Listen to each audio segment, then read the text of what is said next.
My name is Raymond Thompson. I'm Associate Dean of the College of Aviation at Western Michigan University. The project my team is working on is the Airway Transportation System Specialist Analysis. The goal of the project is to understand the type of training technical specialists need.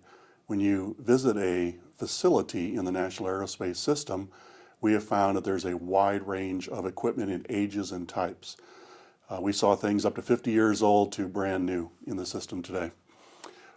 The training specialist is required to maintain naturally all the radios, radars, and things that we think of in the National Aerospace System, but also environmental, such as the building, the facilities, HVAC, lighting aids, etc. So it's a wide range of skills that are needed. We're focusing on this project to try and learn what those needs for those technicians are coming in as new hires and or what they would need for recurrent training as they work through the system. What we have learned so far is that the specialists would like to have some additional on-demand training. We see training more reactive instead of proactive, and there's a lot of equipment in the NAS that you simply can't turn off.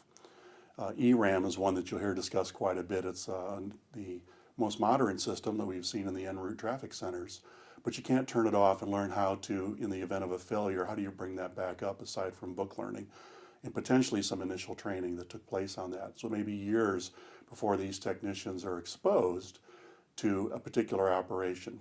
Or they could be at a remote facility at an outlying airport or a nav aid, and again, something they haven't worked on for a number of years. So as we look forward to this, we're seeing the need for on-demand training. The FAA does have a small video library that's been developed internally showing some types of job skills. But we think there's an opportunity to broaden this out.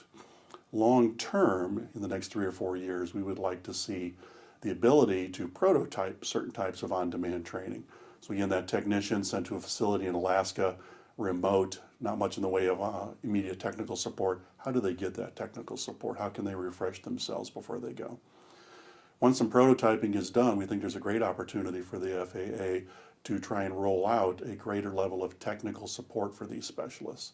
And long term, if we're looking at 8 to 10 years out into the future, the ability to really have all the training in an on-demand fashion for technicians. It's quite impressive, the skills that these folks have, and yet coming in, new hires have been found to have less background. And the current training system is designed for someone where they assumed a certain amount of technical expertise coming in. Today, we're not seeing that as much in the new hires. They may be very focused technically, but they're weak potentially in math, or they need refresher courses that are really designed, again, for having a certain underlying foundation of knowledge. So the training doesn't really match the skill set of the workers coming in today, and the technical support available to them while working could be improved quite a bit. So we see our project as identifying those types of gaps and then providing opportunities to develop ways to help these technicians in the field.